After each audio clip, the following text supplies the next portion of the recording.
Hello everyone, welcome back to my channel Sahitya Ran. तो आज हम पढ़ते हैं क्लास 10 का स्पर्श भाग 2 चैप्टर 3 बिहारी के दोहे। तो चलिए हम पहले बिहारी के बारे में पढ़ते हैं, बिहारी का जीवन परिचय जानते हैं।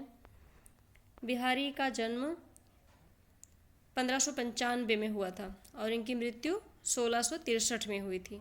ठीक, बिहारी का जन्म 1595 में ग्वालियर में हुआ था। जब बिहारी 7-8 साल के थे तभी इनके पिता ओरछा चले आए, जहां बिहारी ने आचार्य केशवदास से काव्य शिक्षा पाई। इनके पिता का नाम था केशव राय और इनके जो गुरु थे वो थे केशवदास। ठीक, शिक्षा इन्होंने केशवदास से पाई है और पिता थे इनके केशव राय। यहीं बिहारी रहीम के संपर्क में आए, रहीम से भी यहीं पर मिले थे। बिहारी ने अपने जीवन के कुछ वर्ष जयपुर में भी बिताए। बिहारी रसिक जीव थे, इनका स्वभाव विनोदी और व्यंग्यप्रिय था। 1663 में इनकी मृत्यु हो गई। बिहारी की एक ही रचना पाई जाती है, सतसई, और उसमें लगभग 700 दोहे मिलते हैं। बुंदेलखंड की भाषा का भी प्रयोग इन्होंने किया है, क्योंकि बहुत दिनों तक बुंदेलखंड में भी रहे हैं। तो अब देखते हैं हम बिहारी जी के दोहे। तो पहला दोहा है, सोहत ओढ़े पीत पटु श्याम सलोने गात, मनो नील मणि शैल पर आतप पर्यो प्रभात। बिहारी जी कहते हैं, बिहारी जी श्री कृष्ण के रूप का वर्णन करते हुए कहते हैं कि श्री कृष्ण ने अपने शरीर पर पीले रंग का वस्त्र पहन रखा है। अपने श्याम शरीर पर, श्याम सलोने, मेरे सुंदर श्री कृष्ण श्याम अपने सलोने यानी कि सांवले शरीर पर पीले रंग का वस्त्र पहन रखा है। वो ऐसे लग रहा है मानो नीलमणि शैल पर, नीलमणि के पर्वत पर सूर्य की पीली पीली किरणें पड़ रही हों। कृष्ण भगवान ने जो पीले वस्त्र धारण किए हुए हैं, पीताम्बर पहने हुए हैं, तो बिहारी जी कह रहे हैं कि वो ऐसा लग रहा है जैसे नीलमणि पर्वत पर, नीलमणि पर्वत पर सूर्य की पीली पीली किरणें पड़ रही हों।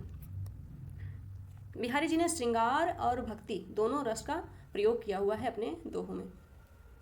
कहलाने एकत बसत अहि मयूर मृग बाघ, जगत तपोवन शोकियों दीरघ दाघ निदाघ।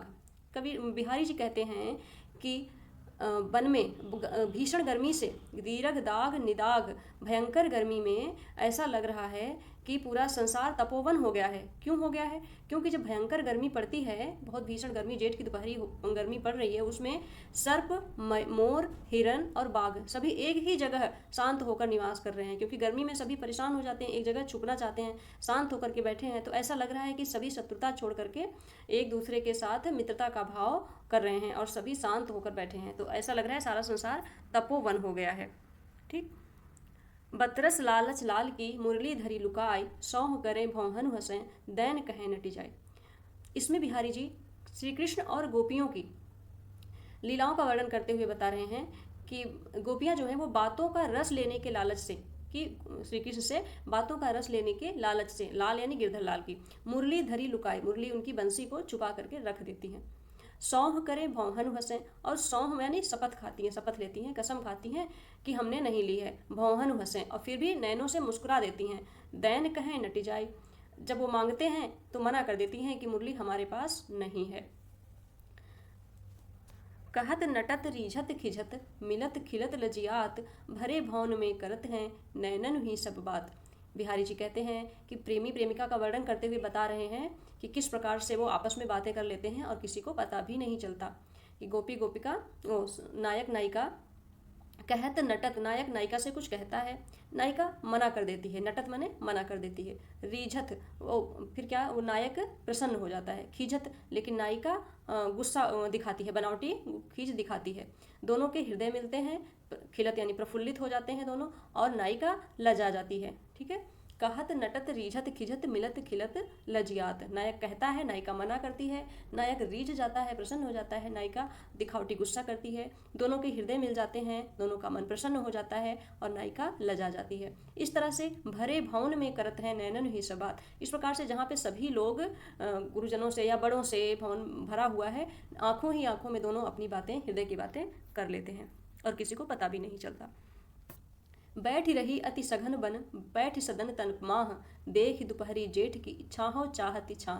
बिहारी जी जेठ की दोपहरी में जो गर्मी होती है उसका वर्णन करते हुए कह रहे हैं, उसके बारे में बता रहे हैं कि जेठ की दोपहरी में जहाँ तक हो सके बाहर नहीं जाना चाहिए, घर के अंदर ही रहना चाहिए। क्योंकि वो क्या बता रहे हैं कि जेठ की दोपहरी में ऐसा लगता है कि छाया जो है वो या तो घने जंगलों में जाकर के छिप गई है या फिर लोगों के घरों में जाकर बैठ गई है, क्योंकि बाहर देखने पर छाया दिखाई नहीं देती है, छाया भी छाया जाती है। बिहारी जी कहते हैं कि दोपहरी जो है, जेठ की दोपहरी में छाया भी छाया जाती है। ऐसा लगता है कि वो या तो घने जंगलों में जाकर बैठ गई है या फिर लोगों के घरों में बैठ गई है, क्योंकि धूप जब दोपहरी में बिल्कुल सीधे आ चमकता है तो छाया भी नहीं रह, कहीं छाया नहीं मिलती है। कागद पर लिखत न बनत, कहत संदेश लजात, कहीं है सब तेरो हियो, मेरे ही की बात। बिहारी जी कहते हैं कि एक नायिका जो है वो अपने नायक को संदेश देते हुए बोल रही है कि कागज पर लिखते हुए नहीं बन रहा है, ना तो कागज पर लिखा जा रहा है और ना ही मैं आपसे कोई संदेश भिजवा सकती हूँ, क्योंकि संदेश भेजने में भी मुझे लज्जा आ रही है। कागज पर इसलिए नहीं लिखा जा रहा है क्योंकि उसको बहुत, नायिका को बहुत पसीना आ रहा है, उसको कंपन हो रहा है और आंखों से आंसुओं की धारा बह रही है। उसकी याद में वो इतना व्याकुल है, इतनी बेचैन है, कह रही है कि मुझसे कागज पर भी लिखते नहीं बन रहा है और संदेश भेजते हुए भी मुझे लाज आ रही है। कहीं है सब तेरो हियो, मेरे ही की बात, तुम्हारा हृदय ही मेरे हृदय की सारी बातें अपने आप ही कह देगा। अर्थात हम दोनों की स्थिति, हम दोनों की दशा एक जैसी है, इसलिए अब मैं कोई संदेश नहीं भेजूंगी। प्रगट भये द्विजराज कुल, सुबस बसे ब्रज आई, मेरे हरो कलेश सब, केशव केशव राय। इसमें बिहारी जी श्री कृष्ण से प्रार्थना करते हुए कह रहे हैं कि द्विजराज, द्विजराज मतलब चंद्रवंश में उत्पन्न, चंद्रवंश में उत्पन्न हुए थे ना श्री कृष्ण जी, तो कह रहे हैं कि द्विज माने चंद्रमा भी होता है, चंद्रवंश में उत्पन्न और यदुकुल में, चंद्रवंश के यदुकुल में उत्पन्न हुए हैं आप, अपनी इच्छा से ब्रज में निवास करने लगे और आप अपनी इच्छा से ही ब्रज में निवास किए। तो हे केशव, केशव राय उनके पिता का नाम था, तो वो अपने पिता को श्री कृष्ण की जगह पर रख करके बोल रहे हैं कि हे केशव राय, हे पिताजी, या फिर हे कृष्ण, हे केशव, मेरे सारे कष्टों को मेरे सारे कष्टों को दूर कीजिए। जप माला छापे तिलक, सरन एको काम, मन कांचे नाचे वृथा, सांचे राचे रामू। बिहारी जी कहते हैं कि माला का जाप करने से, राम नाम छपे वस्त्रों को पहनने से, चंदन का तिलक लगाने से, ये सब काम करने से प्रभु की भक्ति प्राप्त नहीं होती है। झूठ मूठ में जपमाला करने से, राम नाम छपे वस्त्रों को पहनने से या फिर चंदन का तिलक लगाने से, इन सब चीज़ों से प्रभु की भक्ति नहीं मिलती है। मन कच्चा है तो वो बेकार में ही इधर उधर नाचता फिरेगा। यदि तुम्हारा मन कच्चा है तो बेथा मने बेकार, बेकार में ही इधर उधर नाचता फिरेगा। प्रभु की भक्ति ही केवल एक सच्ची भक्ति होती है, सच्चे मन से ही प्रभु की भक्ति करनी चाहिए। दिखावा, बाह्य आडंबर की ओर उन्होंने इशारा किया है कि दिखावा करना, बाह्य आडंबर करना व्यर्थ होता है। मात्र श्रृंगार ही नहीं है, बल्कि इसमें नीति एवं लोक व्यवहार का गुण भी है। इनके दोहे हमें मिलजुल कर रहने का संदेश देते हैं।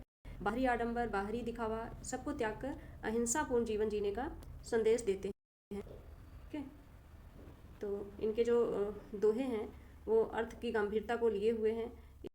इसे है सतसैया के दोहरे जो नाविक के तीर, देखन में छोटे लगे घाव करे गंभीर। सतसई के, बिहारी सतसई के जो वैसी शिकारी के तीर की तरह हैं, देखने में तो छोटे छोटे होते हैं लेकिन घाव बहुत ही गंभीर करते हैं। इनके दोहे भी बहुत छोटे छोटे हैं देखने में, लेकिन इनमें अर्थ गंभीरता बहुत ही ज़्यादा है। तो ये हमने पढ़ा अभी तक बिहारी के दोहे। आपको ये चैप्टर कैसा लगा? अगर समझ में आया हो तो आप कमेंट करके ज़रूर बताइएगा। ठीक है, चलिए मिलते हैं अपने अगले वीडियो में। Thank you.